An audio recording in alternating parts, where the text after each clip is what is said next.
கன்னி ராசி அன்பர்களே, கன்னி ராசி அப்படிங்கிறது ஒரு எப்படி சொல்கிறது, இரு ராசிகள் இணைந்தால் இது வந்து ஒரு மிகப்பெரிய ஒரு சக்ஸஸ் ஆகக்கூடிய ராசி. இந்த வீடியோவில் ஒரு முக்கியமான விஷயம் சொல்ல போகிறேன். அடுத்த 15 நாட்களில் உங்களுக்கு நடக்கக்கூடிய ஒரு சுவாரஸ்யமான விஷயம் அப்படின்னே சொல்லலாம்.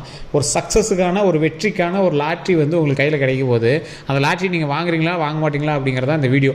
ஸோ இதை முன்னாடியே நீங்கள் வந்து தெரிஞ்சுக்கிட்டீங்க அப்படின்னா ஒரு நல்ல சக்ஸஸ் நோக்கி நீங்கள் பிரயாணம் பண்ணுறீங்க அப்படின்னு அர்த்தம். ஸோ வீடியோ ஸ்கிப் பண்ணாமல் பாருங்கள், பல சுவாரஸ்யமான விஷயங்கள் தெரிய போகுது. இனி வரக்கூடிய விஷயங்களில் எல்லாமே தெளிவாக நம்ம வந்து உங்களுக்கு சொல்ல போகிறோம். அது எல்லாத்தையும் கரெக்டாக ஃபாலோ பண்ணுங்கள். அதே மாதிரி நிறைய தனிப்படையான ஜோதிடம் பார்க்கணும் அப்படின்னு ஆசைப்படுறீங்க, கீழே டிஸ்கிரிப்ஷனில் கான்டாக்ட் நம்பர் டீட்டெயில்ஸ் கொடுத்துருக்கேன். நீங்கள் ஜஸ்ட் கால் பண்ணி கேட்டு தெரிஞ்சுக்கலாம். நிறைய அரசியல் பிரமுகர்களுக்கும் நிறைய ஜோதிட ரீதியான வல்லுநர்களுக்கும் ஆசானாக இருக்கக்கூடிய ஒரு நம்பர் தான் கொடுத்துருக்கேன். ஒரு மிகப்பெரிய ஒரு டேலண்டான பர்சன். இப்போ சமீபத்தில் வரக்கூடிய எல்லா திரைப்படங்களில் இருக்கக்கூடியவங்களும் இவங்கக்கிட்ட வந்து ஃபோன் பண்ணி இவங்களோட கான்டாக்ட்ஸ் கேட்டு ரெகுலராக அவங்களோட அப்டேட்ஸுக்கு எல்லாமே இவர்கிட்ட கேட்டு தான் பண்ணிகிட்ருக்காங்க. அந்தளவுக்கு பக்காவாக இருக்குது அவரோட ப்ரெடிக்ஷனு. ஸோ கீழே வந்து நான் டிஸ்கிரிப்ஷன் நம்பர் கொடுத்துருக்கேன், ஜஸ்ட் நீங்கள் வந்து கால் பண்ணி கேட்டு தெரிஞ்சுக்கலாம். இது நீங்கள் விளம்பரமாக நினச்சாலும் சரி, ப்ரொமோஷனாக நினச்சாலும் சரி, இல்லை எங்களோட அட்வைஸாக நினச்சாலும் சரி, அது உங்களுடைய விருப்பம். ஸோ இப்போ நம்ம வந்து சிம்ம ராசி பற்றி முன்னாடி பார்த்துருந்தோம். அடுத்தது இப்போ கன்னி ராசி பற்றி தெரிஞ்சுக்கலாம். சார், ஒவ்வொரு விஷயம் வந்து ஒவ்வொரு ராசிக்கு நடக்கிறது அப்படியே அடுத்த ராசிக்கு நடக்குங்க. எப்படி அப்படின்னா, கிரக மாற்றம் அப்படிங்கிறது ஒவ்வொரு படி. இப்போ ஒரு படி மேலே இருக்குது, 10வது படியில் இருக்காங்க, அடுத்து 11வது படியில் கால் வைக்கிறாங்க, அடுத்து 13வது, இப்போ 12வது படியில், இப்போ ஒவ்வொரு படியாக ஏறுறாங்க பார்த்தீங்களா, அந்த மாதிரி தான். இப்போ உங்கள் படியில் வந்திருக்காங்க அப்படின்னா, இப்போ கன்னி ராசியை பொறுத்த வரைக்கும் கடந்த ஒரு 3 வருட காலங்களாக நிறைய கஷ்டங்களை மட்டுமே சந்தித்த ஒரு ராசி, சில இழப்புகளை சந்தித்த ராசி, மருத்துவ ரீதியாக வச்சு செஞ்ச ராசி. இந்த கன்னி ராசியை பொறுத்த வரைக்கும் ஒன்றே நீங்கள் வந்து ஹாஸ்பிட்டலில் போய் ஒரு 5 நாள் இருந்திருப்பீங்க, இல்லையா ஒரு 3 நாள் இருந்திருப்பீங்க. அப்படி உங்களுக்கு உடம்பு சரியில்லாமல் இருந்தது அப்படின்னா, உங்களுக்குலாம் உடம்பு சரியில்லை சார் அதெல்லாம் கரெக்டாக தான் இருந்தது அப்படின்னா, உங்களுடைய தாய் தந்தையருக்கோ இல்லை உங்களுடைய மனைவிக்கோ குழந்தைக்கோ இல்லை அவங்களோட கணவருக்கோ யாரோ ஒருத்தர் வந்து உடம்பு சரியில்லாமல் இருந்திருக்கும். அப்போ அவங்களுக்காக நீங்கள் போய் ஹாஸ்பிட்டலில் ஒரு 2-3 நாளாவது இருந்திருப்பீங்க. இது உண்மை அப்படின்னா மறக்காம கமெண்ட்ஸில் பதிவிடுங்க. இது எதை நோக்கி போயிருந்துச்சு அப்படின்னா, கரெக்டாக 2024ங்க. 2024லேருந்து உங்களுக்கு அப்படியே பார்த்துருவாங்க. 23ல் நீங்கள் ஒரு இழப்பை சந்திச்சிருப்பீங்க. அதே மாதிரி இந்த கன்னிராசியை பொறுத்தவரைக்கும் இன்னொரு முக்கியமான விஷயம் சொல்கிறேன். 2023 இருக்கட்டும் இல்லை முன்னாடியாக இருக்கட்டும், நீங்கள் எது பண்ணாலும் ஃபஸ்ட்டு ஒரு டைமு ஃபஸ்ட் அட்டம் லைட்டாக உங்களை ஒரு ஜர்க் அடிக்கும், உங்களை ஒரு ஏமாத்து காட்டும், அதுக்கப்புறம் தான் சக்ஸஸ் ஆகிருக்கும். ஒரு எக்ஸாம்பிள், திருமணத்தை ரெடி பண்ணியிருப்பீங்க, ஒரு ஜர்க் அடிச்சு அப்புறமேட்டு 2வது டைம் தான் உங்களுக்கு சக்ஸஸ் ஆகிருக்கும். குழந்தைக்கு ரெடி பண்ணியிருப்பீங்க, ஃபஸ்ட்டு குழந்தை கொஞ்சம் அபாட்டோ இல்லை ஏதாவது ஆகிருக்கும், வயிற்றுக்குள்ளேயே கொஞ்சம் இதாகிருக்கும். ஸோ அந்த மாதிரி சின்ன சின்ன விஷயங்கள் ஏதாவது ஒரு நடந்திருக்கும். இல்லைனா குழந்தை பிறந்தே கூட உங்களுக்கு ஒரு சின்ன சின்ன அசம்பாவிதங்கள் கூட நீங்கள் சந்திச்சு இருந்திருப்பீங்க. அதற்கு பிறகு பிறக்கக்கூடிய குழந்தைகளும் உங்களுக்கு நல்லா பக்காவாக செட் ஆகிக்கும். ஸோ நல்லா உங்களுக்கு மகிழ்ச்சியை கொடுத்துரும். இப்போ உங்களை வந்து ஒரு வாட்டு வதக்கும், அதுக்கப்புறம் உங்களுக்கு பயங்கரமான ஒரு மகிழ்ச்சியை கொடுத்துரும். ஸோ உங்களை வந்து கஷ்டத்தில் ஆழ்த்தி இருந்தாலும் அதை வந்து மறுபடியும் உங்களை சந்தோஷப்படுத்தி அந்த கஷ்டத்தை மறக்கிற அளவுக்கு வந்து கடவுள் உங்களுக்கு கொடுத்துருவார். இதுதான் உங்களுக்கு இந்த கன்னிராசி பொறுத்த வரைக்கும் ஒரு நியதியாக இருந்திருக்கும். இது உண்மை அப்படின்னா மறக்காம கமெண்ட் செக்ஷனில் பதிவிடுங்க. இதெல்லாம் நடந்துச்சான்னு மட்டும் பதிவிடுங்க, ஒன்றும் ப்ராப்ளமே கிடையாது. அது உண்மை இல்லை, பொய்ன்னு சொன்னால் கூட பொய்ன்னு கூட அடிங்க, ஒன்றும் பிரச்சனையே கிடையாது. அதே மாதிரி 2023ல் நீங்கள் இழப்பு சந்திச்சுருப்பீங்க. 2014லேருந்து சின்ன சின்ன கஷ்டங்களை சந்திச்சுட்டு வந்தீங்க. 2023 நல்ல பெரிய கஷ்டமாகவே நீங்களாம் பார்த்துருந்துருப்பீங்க. 2024 ஸ்டார்டிங்கில் ஓரளவுக்கு ஒரு கொஞ்சம் கஷ்டத்துலேருந்து கொஞ்சம் விடுபட்டுருப்பீங்க, ஒரு சின்ன மகிழ்ச்சி கிடச்சிருக்கும். இருந்தாலும் 2024ல் மருத்துவ ரீதியான விஷயங்களில் உங்களை வந்து வச்சு செஞ்சுருக்கோம். மருத்துவ ரீதியான செலவுகளில் உங்களை வந்து வச்சு செஞ்சுருக்கோம். நீங்கள் செலவு பண்ணல சார், ஆனால் உங்களோட வீட்டில் இருக்கிறீங்க தான் செலவு பண்ணாங்க. ஏதோ ஒன்று நீங்கள் வந்து மருத்துவமனையில் ஒரு 2-3 நாளாவது நீங்கள் போய் இருந்து நீங்கள் வந்து பார்த்துக்கிற அளவுக்கு உங்களை இது பண்ணிடுவோம். 3 நாள் இல்லை சார், 1 நாளாவது உங்களை கொண்டு போய் நீங்கள் வந்து யாரையாவது அட்மிட் பண்ணி நீங்கள் வந்து பார்த்துக்கிற மாதிரி இருந்திருக்கும். இல்லைனா நீங்களே அட்மிட் ஆகியிருந்திருப்பீங்க, நீங்கள் வந்து பார்த்துட்டு இருந்திருப்பீங்க. ஸோ இந்த மாதிரி சில விஷயங்கள்லாம் நடந்திருக்கும். அதுக்கப்புறமே சரியாயிருக்கும். உயிர் தப்பிச்சு வந்திருப்பாங்க, அதெல்லாம் ஒரு பிரச்சனையும் கிடையாது, உயிர் தப்பிச்சு வந்திருப்பாங்க. இப்போ நினச்சி பார்த்தா எப்படி உயிர் தப்பிச்சுன்னே தெரியல சார் அப்படிங்கிற மாதிரி தான் இருந்திருப்பீங்க. நிறைய ரத்த காயங்கள் நீங்கள் வந்து சந்திச்சிருப்பீங்க, ஆப்ரேஷன் சம்மந்தப்பட்ட விஷயங்கள் சந்திச்சிருப்பீங்க, மூச்சுக்குழாய் சம்மந்தப்பட்டது, வயிறு சம்மந்தப்பட்டது, எந்தோ ஒரு விஷயங்கள் உங்களுக்கு வந்து சில மருத்துவ ரீதியான விஷயங்கள் மூலமாக கத்திப்படக்கூடிய சில விஷயமாகவும் உங்களுக்கு வந்து சிலது நடந்திருக்கும். அப்படியே இல்லை சார், பாசிட்டிவான விஷயம் தான் நடந்துச்சு, குழந்தை பிறந்துச்சு சார், டெலிவரி ஆச்சு, இந்த மாதிரி விஷயமாவது உங்களுக்கு நடந்திருக்கும். ஸோ இது எல்லாமே இந்த கன்னி ராசிக்கு போன விஷயங்களில் நடந்திருக்கும். போன ஒரு 2024ல் அப்படியே லைனாக பார்த்தீங்கன்னா இப்போ போன ஜனவரி 2025 வரைக்குமே உங்களுக்கு வந்து நடந்துருக்கிறதுக்கான வாய்ப்புகள் இருக்குது.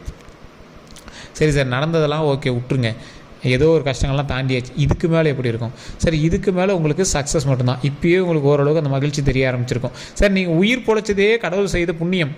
உங்களை ஒரு ஜர்க்கு விட்டுட்டு உங்களை காப்பாற்றி விட்டுருச்சு, ஒரு வச்சு செஞ்சு விட்ருச்சு, அதுக்கப்புறம் உங்களை தப்பிக்க வச்சு இப்போ ஒரு அளவுக்கு ஹாப்பியாக வச்சிருச்சு. ஸோ அந்த மாதிரி தான் உங்களை வந்து செஞ்சு விட்ருங்க. அதனால் நீங்கள் வந்து கவலைப்பட தேவையில்லை, பழைய கஷ்டங்கள் ஓடிடுச்சு, இதுக்கு மேலே எந்த கஷ்டங்களும் வராது. உடல் ரீதியாக, மன ரீதியாக, தொழில் ரீதியாக உங்களுக்கு மிகப்பெரிய நன்மை நடக்கக்கூடிய ஒரு நேரமாகவும் இருக்குது. எப்படி அப்படின்னா, இந்த கன்னிராசியை பொறுத்த வரைக்கும் தொழிலில் ஒரு அடி எடுத்து வைக்கக்கூடியதற்கான ஒரு நேரம் அப்படின்னே சொல்லலாம். சின்ன சின்ன விஷயங்களை இப்போ நீங்கள் ஆரம்பிக்கிறீங்க, அது நல்ல ஒரு தொழில் மூலமாகவோ ஏதோ ஒரு விஷயத்தின் மூலமாகவோ உங்களுக்கு மிகப்பெரிய நன்மை கிடைக்கக்கூடிய ஒரு நேரம். ஸோ அதனால் நீங்கள் கவலைப்படாமல் நீங்கள் எந்த ஒரு விஷயம் செஞ்சாலும் அது வந்து பாசிட்டிவாக நல்ல விஷயங்களாக அமையும்.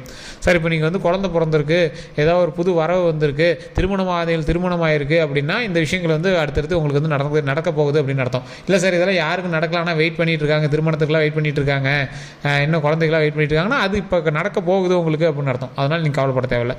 இதெல்லாம் நடந்தவங்க நீங்கள் என்ன பண்ணுறீங்க அப்படின்னா, தொழில் ரீதியான விஷயங்கள் லேக் ஆகிருக்கீங்க அப்படின்னா கண்டிப்பாக தொழில் அமையறதுக்கான ஒரு நல்ல வாய்ப்பு. உங்களோட புது வரவுனாலேயோ இல்லை புது இடமாற்றத்தினாலேயோ புது சக்ஸஸ்னாலேயோ உங்களுக்கு கிடைச்ச ஒரு புதிய விஷயத்தினாலேயோ நீங்கள் வந்து அடுத்த ஸ்டெப்புக்கு வந்துட்டு இருக்கிறது உங்களுக்கே தெரிய ஆரம்பிக்கும். என்ன சார் கடன் பேக்ரவுண்டில் அவ்வளோ கடன் இருக்குது சார், என்ன பண்ணுறதுனே தெரியல சார். கடனை விட அதிக வருமானம் வரக்கூடிய நாட்கள் உங்களுக்கு வரப்போகுது. அதுக்காக ஸ்டெப்பை தான் நீங்கள் வந்து எடுத்து வைக்க போகிறீங்க. சார் ஒரு யூடியூப்பில் ஒருத்தர் வீடியோ மூலமாக சொல்கிறீங்க அப்படின்னு நான் இவ்வளோ பெரிய விஷயத்தை நான் எப்படி சார் ஸ்கிப் பண்ணி இது பண்ணுறது? சார் இப்போயும் உங்களை ஸ்கிப் பண்ண சொல்ல ஏதாவது நீங்கள் வந்து கால் மேலே கால் போட்டு உட்காந்துட்ருங்க ஆட்டோமேட்டிக்காக கடனை கட்டும் அப்படின்லாம் நான் ஒன்றும் சொல்லலைங்க. நீங்கள் உழைக்கக்கூடிய நேரம், உழைப்புக்கான ஊதியம் கிடைக்கக்கூடிய நேரம் தான் சொல்கிறேன். நீங்கள் வந்து உழைக்கிறதுக்கு ஸ்டார்ட் பண்ணுறீங்க அப்படின்னா இனிமேல் உங்களுக்கு ஊதியம் கிடைப்பதற்கான நேரம் அப்படின்னு சொல்கிறேன். அதிக முதலீடு போட்டு பண்ணிகிட்டு இருக்கோம் சார் அது அதிக முதலீடோ கம்மி முதலீடோ அது உங்களோட ரிஸ்க் ஃபேக்டர். அதில் நீங்கள் ரொம்ப கவனமாக இருக்க வேண்டிய ஒரு விஷயம். ஆனால் இப்பொழுது உங்களுடைய உழைப்பு போட்டால் காசு வரும், அதுதான் முக்கியம். ஸோ அந்த உழைப்பை எந்த மாதிரி போடுறீங்க அப்படிங்கிறது உங்களுடைய ஸ்மார்ட் ஒர்க்கை பொறுத்து இருக்குது. இப்போ ஒரு எக்ஸாம்பிள் கன்னிராசியில் ஒருத்தர் நல்ல வேலை செய்வார், இன்னொருத்தர் வந்து சோம்பேறித்தனமாக இருப்பார். இந்த கன்னிராசியை பொறுத்த வரைக்கும் 2-3 விதமாக வேலை செய்வாங்க. கன்னிராசி பொறுத்த வரைக்கும் இன்னொரு ஒற்று ராசி, இந்த கன்னிராசியோடு இருக்கக்கூடிய இன்னொரு ராசி இருக்குது பார்த்தீங்களா, அந்த ராசி இந்த ராசி 2 இணைஞ்சிச்சு அப்படின்னா ஆட்டோமேட்டிக்காக மேலே வந்துடும். அதே மாதிரி இந்த கன்னிராசியோடு எந்த ராசியை ஒட்டுதோ அதுக்கு தகுந்த மாதிரி ஆக்ட் பண்ணும். ஒரு எக்ஸாம்பிளுக்கு -×- ப்ளஸ்ஸு அந்த மாதிரி ஒரு சைன் சேர்ந்துச்சு அப்படின்னா எந்த மாதிரி ஆகுமோ அந்த மாதிரி. இப்போ உங்கள் கூட சேர்றது என்னது, நீங்கள் வந்து ப்ளஸ்ஸாகவே இருக்கீங்க, வேறு ஏதாவது மைனஸ் சேர்ந்துச்சு அப்படின்னா நீங்கள் மைனஸ். ஸோ எந்த மாதிரியாக சேர்றீங்களோ அது மாதிரி நீங்கள் வந்து மாறிடுவீங்க. எக்ஸாம்பிளுக்கு நீங்கள் வந்து பால், உங்கள் கூட எந்த கலர் வந்து படுதோ அந்த கலர் மாதிரி நீங்கள் வந்து பிரதிபலிப்பீங்க, அவ்வளோதான். ஸோ இப்போ நீங்கள் உங்கள் கூட இருக்கக்கூடிய ராசி உங்களை வந்து ஆப்டாக மேலே வளர்த்தி கொண்டு வரலாம் அப்படின்னு ஒரு சக்ஸஸாக உங்களை தொட்டுச்சுன்னா நீங்கள் கொடுக்குற பூஸ்டப்பில் அந்த ராசி இன்னும் மேலே வரும். அது உங்களுக்கும் சேர்த்து ஒரு பாசிட்டிவ் கொடுத்து மேலே கொண்டு வரதுக்கு உதவும். அதுவே அந்த ராசியுமே சேர்ந்து உங்களோட கெட்ட பழக்கங்கள் கெட்ட சகவாசங்கள்லாம் வச்சுருந்துச்சுன்னா தேவையில்லாதது தான். ஸோ அதனால் அதெல்லாம் ஸ்கிப் பண்ணிவிட்டு நல்ல சகவாசம் வைங்க, நல்ல நட்பு வட்டாரத்தை கூட்டிக்கோங்க. நல்ல கணவன் மனைவி உங்களுக்கு இருக்காங்க அப்படிங்கிற பட்சத்தில், நல்ல தொழில் இந்த மாதிரி விஷயங்கள்லாம் நீங்கள் வந்து செய்கிறீங்க அப்படிங்கிற பட்சத்தில், ஸோ இப்போ இருக்கக்கூடிய ஒரு காலகட்டத்தில் நீங்கள் செய்ய வேண்டிய ஒரு முக்கியமான விஷயம் என்ன அப்படின்னா, நீங்கள் செய்யக்கூடிய தொழிலுக்கு தகுந்தாற் போல் உங்களுடைய உழைப்பை போடணும்.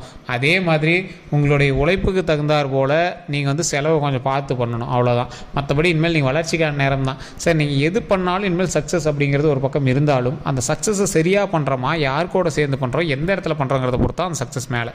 ஸோ அதனால் கொஞ்சம் கவனமும் தேவை, அதற்கு தகுந்த நிதானமும் தேவை, அதற்கு தகுந்த மாதிரி தொழிலும் தேவை, அதற்கு தகுந்தாற் போல் நீங்கள் செயல்படக்கூடிய விஷயமும் தேவை, உங்களுடைய உழைப்பும் தேவை. இது எல்லாமே இப்போ தேவை.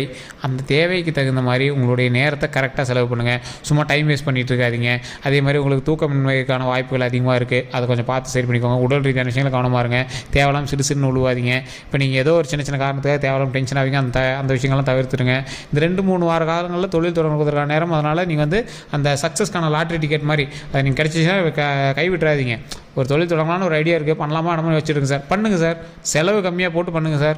அதிகமான வருமானம் வருதோ இல்லையோ நீங்கள் அதுக்கான நிலையான ஒரு இடத்த வந்து நீங்கள் வந்து அட்டைன் பண்ணுறதுக்கான வாய்ப்புகள் அதிகமாக இருக்கும். ஸோ அதே மாதிரி நீங்கள் எந்த ஒரு விஷயம் பண்ணிங்க அப்படின்னாலும் கொஞ்சம் சீக்ரெட் மெயின்டைன் பண்ணுங்கள். வெளியே சொல்கிறதையோ இல்லை அந்த மாதிரி விஷயத்தையோ கொஞ்சம் சீக்ரெட் மெயின்டைன் பண்ணிங்கன்னா போதுமானது. மற்றபடி சூப்பரான ஒரு காலகட்டம், உங்களுக்கு நன்மை தரக்கூடிய ஒரு காலகட்டம். குலதெய்வ வழிபாடு கண்டிப்பாக தேவை. குலதெய்வ வழிபாடு பண்ணிங்கன்னா கண்டிப்பாக உங்களுக்கு நன்மை கிடைக்கக்கூடிய ஒரு காலகட்டமாக அமையுது. நீங்கள் கேட்ட விஷயங்களை கடவுள் கண்டிப்பாக கொடுப்பார். ஏன்னா அந்த கன்னி ராசி வந்து ஒரு குழந்தை ராசி மாதிரி, நீங்கள் கேட்டதை கண்டிப்பாக கடவுள் கொடுக்கக்கூடிய ஒரு தருணமாக அமையும். ஸோ அதனால் கடவுள் வழிபாடு கண்டிப்பாக பண்ணுங்கள், உங்களுக்கு மிகப்பெரிய நன்மை கிடைக்கும். உங்களுடைய குலதெய்வம் வந்து இப்போ முருகர் அப்படின்னு வச்சுக்கோங்களேன். ஓம் முருகரே போற்று, ஓம் முருகரே போற்று, ஓம் முருகரே போற்று அப்படின்னு மறக்காம கமெண்ட் செக்ஷனில் 3 டைம் பதிவிடுங்க. உங்களுடைய குலதெய்வத்தின் பேரை மறக்காம கமெண்ட் செக்ஷனில் பதிவிடுங்க. தினம் உங்களுடைய குலதெய்வத்தை நம்பி அதை நினச்சி ஓம் முருகரே போற்று, ஓம் முருகரே போற்று, ஓம் முருகரே போற்றி இந்த மாதிரி முன்னாடி ஓம் அப்படிங்கிற வார்த்தையை போட்டு நீங்கள் அந்த கடவுள் பேரை வந்து சொல்லி வழிபடுங்க. ரொம்ப நல்லது. முடிஞ்சால் நிறைய பேருக்கு சாப்பாடு போடுங்க. உங்களோட வீட்டுக்கு வரவங்களுக்கு யாராவது வெளியே இருக்காங்கன்னா அவங்களுக்கு சாப்பாடு கொடுங்க. அது ரொம்ப நல்லது. அது மிகப்பெரிய நன்மையை தரும். அதே மாதிரி நீங்கள் வந்து இந்த வீடியோவை புதுசாக பார்த்துட்ருக்கீங்க அப்படின்னா நாங்கள் சொன்ன விஷயங்கள் உண்மையாக அப்படின்னு மறக்காம கமெண்ட் செக்ஷனில் பதிவிடுங்க. தனிப்படையான ஜோதிடம் பார்க்கணும் அப்படின்னா கமெண்ட் டிஸ்கிரிப்ஷனில் நம்பர் இருக்குது, நீங்கள் ஜஸ்ட் கால் பண்ணி தெரிஞ்சுக்கோங்க. தொழில் ரீதியான விஷயங்கள் எதுவாக இருந்தாலும் கொஞ்சம் பார்த்து பண்ணிங்க அப்படின்னா போதுமானது. உடல் ரீதியான விஷயங்களில் கவனம் தேவை. அதே மாதிரி வண்டி வாங்கினாலும் கொஞ்சம் கவனம் தேவை. மற்றபடி எல்லாமே பர்ஃபெக்டாக இருங்க. வேறு ஏதாவது கருத்துக்கள் இருந்தால் மறக்காம கமெண்ட் செக்ஷனில் பதிவிடுங்க. இந்த வீடியோ பிடிச்சிருந்துன்னா ஃபேஸ்புக்கில் ஃபாலோ பண்ணிக்காங்க. அதே மாதிரி இந்த வீடியோவில் நம்ம சொன்ன விஷயங்கள் உண்மையாக பொய்யா அப்படிங்கிறது மறக்காம கமெண்ட் செக்ஷனில் பதிவிடுங்க. நம்ம சேனல் சப்ஸ்கிரைப் பண்ணாமல் தான் சப்ஸ்கிரைப் பண்ணிட்டு பெல் பட்டனை ப்ரெஸ் பண்ணி அதில் ஆல் அப்படின்னு கிளிக் பண்ணிக்கோங்க. எல்லோருக்கும் நன்றி நண்பர்களே.